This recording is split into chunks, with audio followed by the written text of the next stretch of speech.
मैं राष्ट्रीय प्रवक्ता भागवत भूषण आचार्य रामविलास चतुर्वेदी, सनातन संस्कार धाम आनंद वाटिका वृंदावन से। महाराज जी बताएं, जो जन्माष्टमी है उसकी क्या कहानी है, क्यों मनाई जाती है? भगवान कृष्ण का अवतरण आज से लेकर के 5330 वर्ष पूर्व हमारे भारत के हृदय स्थल ब्रजमंडल में मथुरा मधुपुरी में जेल में प्रकट हुए। भगवान का जो ये दिव्य अवतरण है, यह समस्त विश्व के कल्याण के लिए, शिक्षा के लिए, योग के द्वारा कर्म और धर्म की दिव्य शिक्षा प्रदान करने के लिए हुआ है।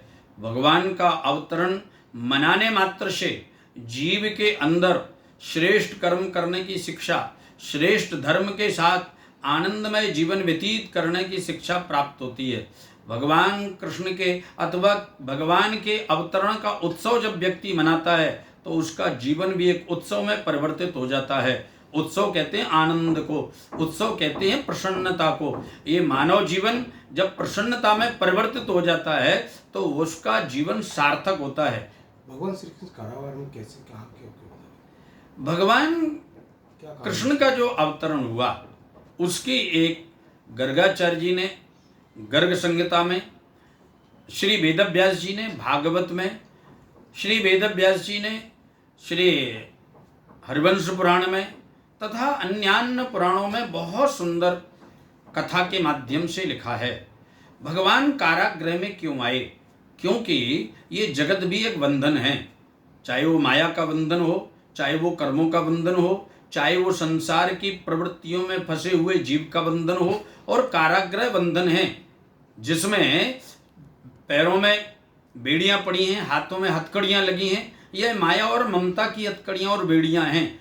भगवान ने संसार को शिक्षा प्रदान करी है कि ऐसे जगत के बंधन में फंसे हुए जीव जब मेरी आराधना में विशेष करके समर्पित हो जाते हैं, लीन हो जाते हैं, तब उसके बंधन में जीवन में भी प्रकट होकर के सारे बंधनों को समाप्त कर देता हूं। और आपने कथा में श्रवण किया होगा, जैसे ही भगवान का प्राकाट जेल में हुआ उसी समय भगवान का दर्शन करने मात्र से वसुदेव जी महाराज और माता देवकी बंधन से मुक्त हो गए, हथकड़ियां टूट गई, बेड़ियां छूट गई, सारे जेल के जितने भी ताले थे वो चट चट करके टूट गए। इसका आशय है, आप जब आराध्य के इस आनंदमय उत्सव को मनाते हैं तो आपके माया के बंधन टूट जाते हैं, ममता की हथकड़ियां बेड़ियां छूट जाती हैं और आप कर्म बंधन से मुक्त होते हैं। इसके लिए ही भगवान ने जेल में अवतार ग्रहण किया है। पूजा का क्या सही से तरीका है?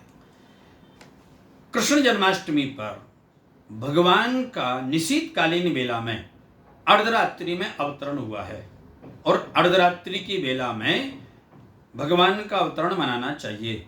सर्वप्रथम आपके घर में गोपाल जी हैं अथवा आपके घर में भगवान का चित्रपट है, आपको चाहिए कि आप रात्रिकालीन बेला में 10 बजे मंदिर की आरती करके जब पट बंद करते हैं उस समय भगवान के दिव्य स्वरूप को अक्षत में रख दें, मुखारविंद बाहर रहे। उसको गर्भ अवस्था का प्रतीक कहा गया है। हिरण्य गर्भ है भगवान, और उस गर्भ अवस्था में जब भगवान विराजमान रहते हैं तब आप बाहर बैठ करके प्रभु के द्वादशाक्षर मंत्र का जाप करिए, भगवान का कीर्तन करिए, पाठ करिए, स्तोत्र का पाठ करिए, स्तुतियों का पाठ करिए। उसके बाद जैसे ही ठीक 12 बजते हैं तब ताली बजा करके, संगत ध्वनि करके और घंटा घड़ियाल बजा करके भगवान का प्राकट करिए। भगवान का प्राकट उस अक्षत से और अपने हृदय में एक साथ प्राकट करें। उसके बाद में सर्वप्रथम भगवान का जल से जलाभिषेक होता है। जब वसुदेव जी ने आहुए विप्रान वेद ज्ञान, भगवान का अवतरण हुआ तो वेदक ब्राह्मणों को बुलाया। अब वेदक ब्राह्मणत्व क्या है? वेदक ब्राह्मणत्व है आपके अंदर की अगाध भक्ति, आपके अंदर की अगाध श्रद्धा ही ब्राह्मणत्व है। उस ब्राह्मणत्व के साथ आप भगवान का नाम संकीर्तन करते हुए, द्वादशाक्षर मंत्र का जाप करते हुए भगवान का जल से अभिषेक करें।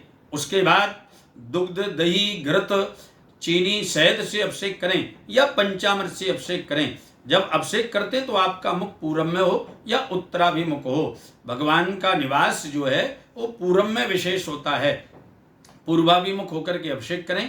अभिषेक करने के बाद सुंदर वस्त्र धारण कराएं। उस समय भी द्वादशाक्षर मंत्र का, और भगवान को नवीन वस्त्र, नवनीत प्रिय है प्रभु, इसलिए नवीन वस्त्र धारण कराएं। नवीन नहीं है तो मन में नवीनता रखें, मन में नवीनता रख करके वस्त्र धारण कराएं। उसके बाद भगवान का श्रृंगार करें। श्रृंगार करने के बाद फिर भगवान को भोग लगाना चाहिए, प्रसाद अर्पित करना चाहिए। आपके पास में जो भी उपलब्ध है, भगवान कभी ये नहीं कहते कि मुझे 56 भोग प्रिय है, भगवान ये कहते हैं आपकी मुझे भावना और आपका भाव प्रिय है। भाव के साथ क्या खाना चाहिए? भाव के साथ आप पंजीरी का भोग लगाने के साथ तुलसी दल अर्पित करें और उसके बाद भगवान की आरती करें। यह पूजा की विधि है। आपने पूछा कि व्रत का नियम क्या है और व्रत में खाना क्या चाहिए, व्रत कितने बजे तक पूर्ण होता है, व्रत की विधि क्या है।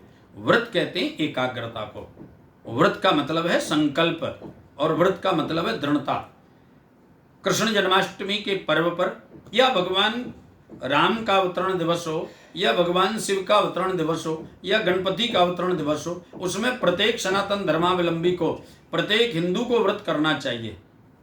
ऐसी परिस्थिति में आपको एक दिन पूर्व सप्तमी की रात्रि में, जैसे आज 6 तारीख की रात्रि में 10 बजे दंत धावन करके विश्राम करना चाहिए। कल प्रातःकालीन बेला में स्नान, संध्या वंदन, पूजन आदि करें। दिन में एक समय आप अल्पाहार ले सकते हैं। कृष्ण जन्माष्टमी के दिन अल्पाहार का विधान है। अल्पाहार का मतलब है फलाहार। फलाहार में फलों का भक्षण, वो कूटू और जो गरिष्ठ अन्न है उसका नहीं, फल का आहार ग्रहण करें। और उसके बाद दूध, आप गाय का दूध पान कर सकते हैं। द्वादशाक्षर मंत्र का जाप करें। रात्रिकालीन बेला, रात्रि में 12 बजे तक आपको फिर कुछ नहीं खाना चाहिए। 3 बार से अधिक चाय पीने से अथवा मुंह जूठा होने से व्रत भंग हो जाता है। किसी का सही मुहूर्त क्या है? किसी की निंदा करने से भी व्रत भंग हो जाता है। ये व्रत की आपने विधि को समझा।